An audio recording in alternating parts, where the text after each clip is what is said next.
Bonjour chères dames, j'espère que vous allez bien. Aujourd'hui, je vais vous parler d'un nouveau sujet. Restez discrète par rapport à l'identité de votre mari. L'identité de votre mari doit rester secrète. Ce qu'il fait dans la vie. Parfois, vous allez être confronté à des personnes qui vont vous demander qu'est-ce que votre mari fait dans la vie. Des voisines trop curieuses, des voisines qui veulent trop d'informations sur votre vie de couple. Ne dites pas à votre voisine ce que ton mari fait dans la vie. La carrière professionnelle de ton mari ne doit pas être un sujet de conversation entre ta voisine et toi. Lorsque vous avez une voisine, tu ne dois pas parler de ton mari. Ta voisine est une femme, elle te rencontre, elle veut devenir amie avec vous, elle veut être plus proche de vous, ok. Il y a beaucoup de conversations que tu peux parler avec ta voisine. Vu que vous habitez à côté, parlez de votre décoration de maison. Parlez des plantes que vous allez planter dans votre jardin. Parlez de la piscine que vous allez acheter bientôt pour vos enfants. Il y a tellement de conversations à parler à une voisine que je ne vois pas pourquoi vous allez vous attarder à parler de votre mari. Non. Lorsque ta voisine te demande des informations sur ce que ton mari fait comme carrière, elle cherche à situer ton mari et ton couple dans son échelle de valeur. Qu'est-ce que je veux dire par échelle de valeur? C'est-à-dire qu'elle a une définition préétablie d'un couple qui excelle financièrement. En dévoilant le métier de ton mari, la carrière de ton mari, elle évalue le niveau de respect qu'elle va vous octroyer. Donc, si ton mari est avocat, par exemple, elle va se dire, oh, son mari fait une belle job, un travail noble. Donc, je dois respecter ce couple-là, je dois respecter ma voisine. Peut-être par elle, je vais avoir des opportunités. Peut-être par elle, je vais avoir un travail. Peut-être si j'ai des problèmes avec quelqu'un, son mari pourra me défendre en tant qu'avocat. Donc, elle va essayer de trouver ses intérêts par rapport à votre relation de voisine. D'accord? Elle va toujours chercher ses intérêts par rapport à ça. Donc, elle va forcer l'amitié. Ainsi, elle va forcer l'amitié, elle va vous inviter dans des restaurants, elle va vous inviter, vos enfants et toi, pour manger au buffet, pour aller au parc, pour faire des activités ensemble.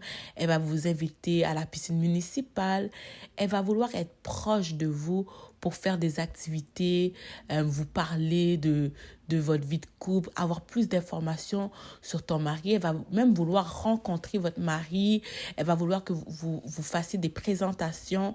Donc, évitez tout ça. Évitez toute proximité. OK? C'est votre voisine. Elle a le goût de vous parler. Tu as le goût de la parler aussi. OK. Mais tu parles de qu'est-ce qui concerne le voisinage. Oh, tel voisin a acheté une nouvelle voiture. OK, vous pouvez parler de ça. Oh, tel voisin a acheté tel tempo. Tu parles de ça. Mais qu'est-ce qui concerne ta vie de couple? Tu gardes le silence. OK? Tu gardes le silence. C'est pas de tes affaires. Et aussi, je vais faire une émission par rapport à ça. Je vais faire un épisode, une vidéo qui va traiter de ça. OK? Des voisines envahissantes.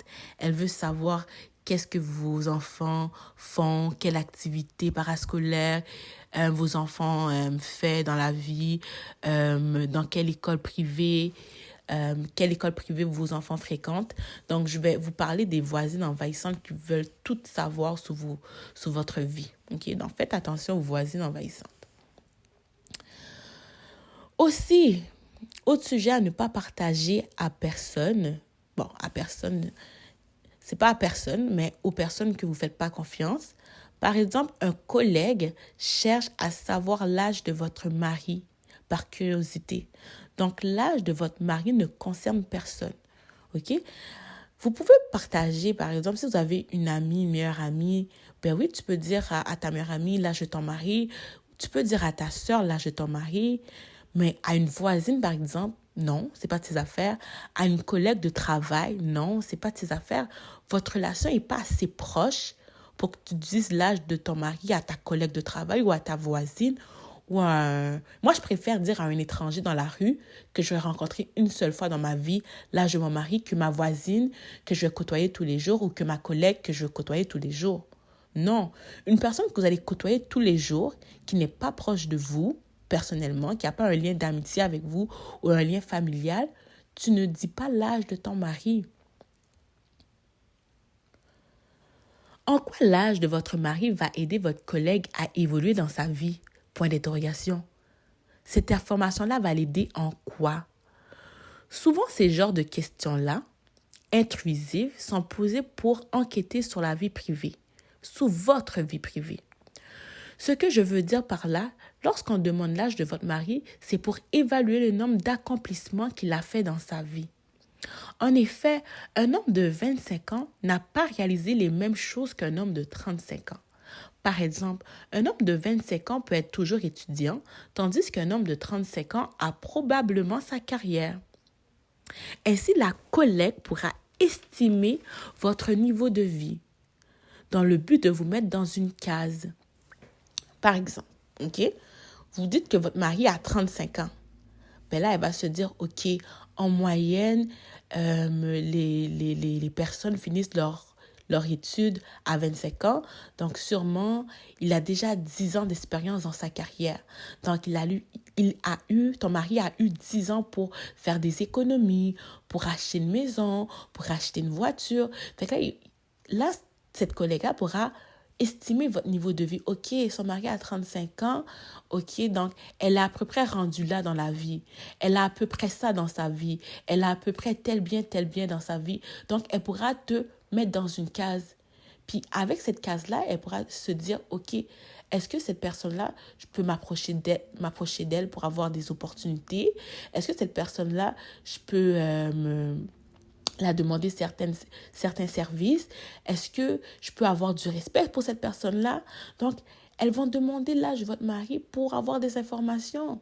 Elles vont vous demander est-ce que vous êtes marié? Elles vont vous demander est-ce que vous êtes célibataire? Elles vont vous demander est-ce que vous avez un fiancé? Elles vont vous demander plusieurs questions. Puis les collègues de travail, c'est des personnes que vous devez faire attention. Faites attention à vos collègues de travail car ces personnes-là peuvent vous mettre dans des problèmes. Donc, faites attention, ayez du discernement pour savoir quel collègue vous pouvez faire confiance, puis quel collègue vous devez avoir une relation strictement professionnelle. Le passé de votre mari. Est-ce que vous devez raconter le passé de votre mari à un ami, à une voisine, à un frère, à une sœur? Là, ça dépend de la relation que tu as avec la personne. Mais ces informations-là sont passées. Qu'est-ce qu'il a fait dans son passé? Surtout si c'est pas très glorieux, faut pas le dire. Si c'est glorieux, OK, tu peux célébrer ton mari. Mais si c'est pas très glorieux, ça le met pas en avant, gardez la bouche fermée.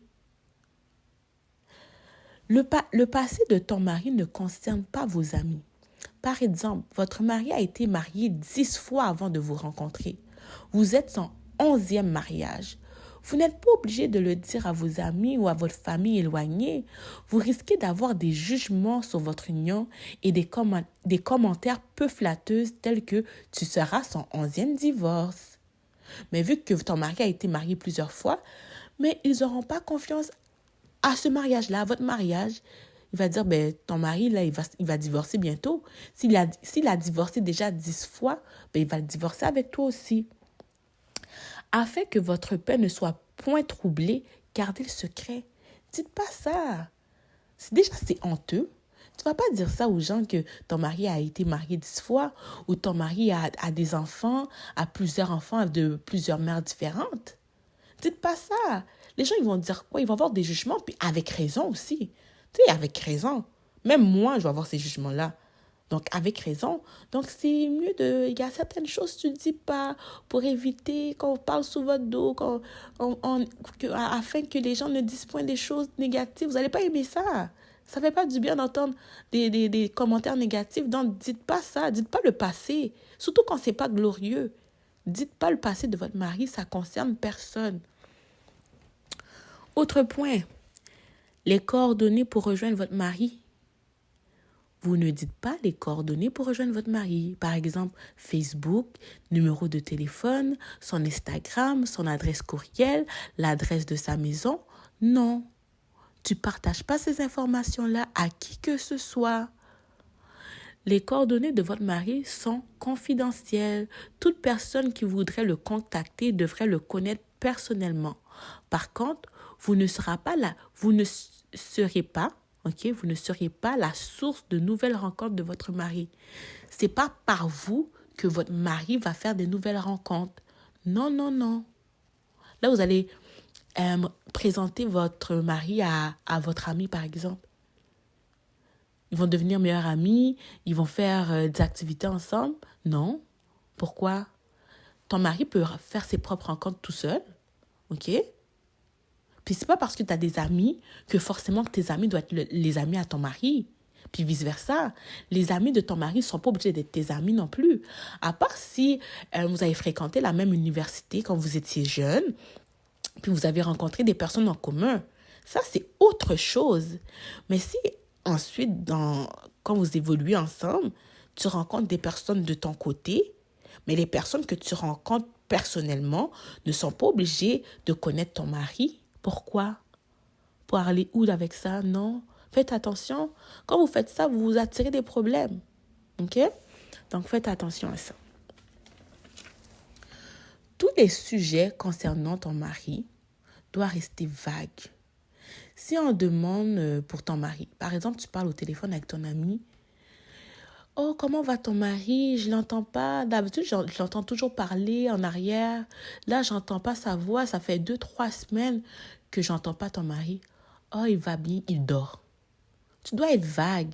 Il va bien, il dort. Il va bien, il est parti faire l'épicerie. Si votre mari doit se déplacer pour le travail, il doit se déplacer pour faire un voyage, voir sa famille, il doit se déplacer parce qu'il a une opportunité de travail, pour un travail d'affaires, tu ne dois pas le dire. Les projets de ton mari, les activités de ton mari ne doivent pas être un sujet de conversation avec vos amis, vos collègues, votre voisine. Parlez plus de vous. Mettez-vous en avant. Dites à votre ami c'est quoi vos projets à vous. Dites à votre ami qu'est-ce que vous aimez vous. Restez vague par rapport à votre vie de couple. Par rapport à votre mari, restez vague. OK? C'est préférable que les gens ne sachent pas que vous êtes mariés. Comme ça, vous vivez une vie paisible. OK? Protégez votre mariage afin qu'elle puisse durer dans la vie. OK? Puisse durer le plus longtemps possible pour la vie. On veut que le mariage dure pour la vie. Puis, pour que ça dure plus longtemps, il faut moins exposer votre mari. Exposez pas vos maris. Très important. Bon, voilà. Voilà, c'est ça que j'ai à partager pour aujourd'hui. Pourquoi je parle du fait de protéger votre mari? Bon, je vais vous en parler dans une autre vidéo, dans une prochaine épisode. Pourquoi c'est important de garder ces informations-là discrètes.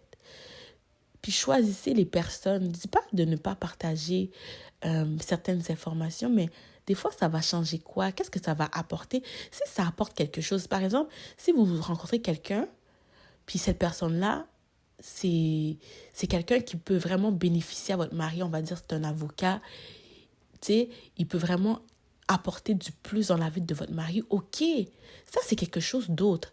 Mais si la personne ne va rien apporter, ça sert à quoi? Ça sert à quoi d'aller présenter ton mari à ton ami? Ça sert à rien, ok? À part peut-être attirer des ennuis. Donc, merci de m'avoir écouté. Merci de m'encourager à chaque fois que je poste quelque chose pour vous sur Internet, sur les réseaux. Donc, merci. Encouragez-moi par vos likes, vos commentaires, vos partages. Merci beaucoup. Bye.